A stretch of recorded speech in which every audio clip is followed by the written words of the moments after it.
Hej och välkommen till Artist- och musikerhälsans video som nu kommer att handla om lite kroppsövningar för att stärka core bland annat.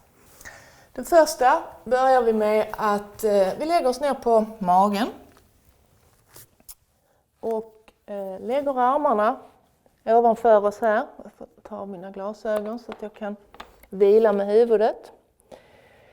Stabiliserar hela ryggen nu genom att försöka få kontakt mellan golvet och ljumskarna. Så att jag trycker i ljumskarna lite grann här så att jag gör mig stabil. Så ska vi lyfta arm och ben, alltså diagonalt. Så jag börjar med att lyfta höger arm och vänster ben på det här sättet. Håller någon sekund och släpper ner. Och sen lyfter jag andra diagonalen, håller någon sekund och släpper ner. Det här är en variant att göra där jag gör det lite långsammare och stannar i det lyfta läget.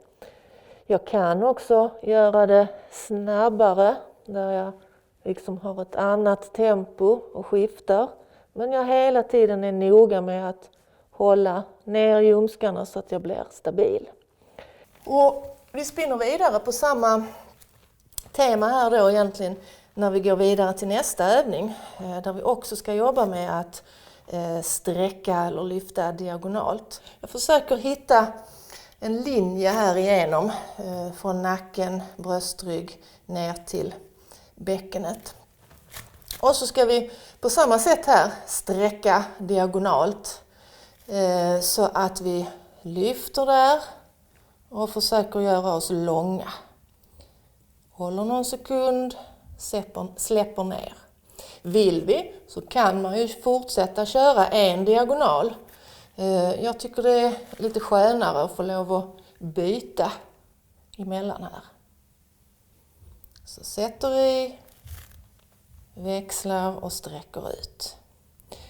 Det vi ska vara lite observanta på här det är att när vi sträcker att vi liksom inte vinklar bäckenet på det här sättet utan att vi liksom försöker hålla spåret eller linjen där igenom. Kanske får vi ibland trycka ner den sidans höft som vi lyfter så att vi får en bra riktning i rörelsen. Så det var den. Och så kommer vi till den sista övningen här. Det är ett klassiskt bäckenlyft. Så vi hittar en position på golvet med böjda knän, sätter fötterna i golvet. Det kan vara bra att ha någonting mellan knäna för då får vi en gratis träning här också av att pressa ihop.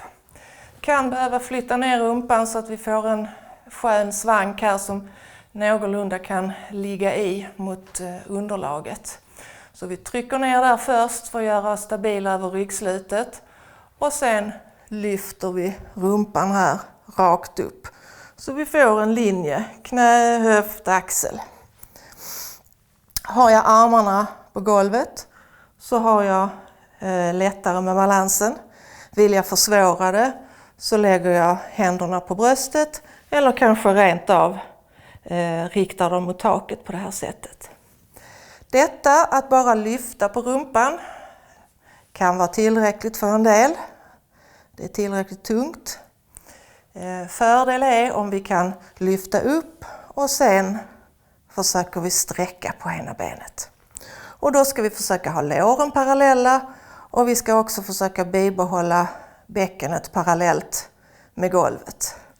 Har man kört här några gånger, sträcker ut, håller 1, 2, 3, byter. Så när man blir trött så är det inte helt ovanligt att man börjar dippa på det här sättet. Eller att man tappar rumpan, man blir för tung, man får lite hängmatta. Så upp där, håll upp höften och sträck. Så det är bättre att du bara gör några stycken där du orkar hålla. Och sen går ner och pausar och så gör du några till. Så det här var då trött. Övningar som stärker hela din inre stabilitet. Så den här sista är ju såklart mycket runt rygg, bäcken men också mycket för lårens baksida som du stärker här. Så lycka till!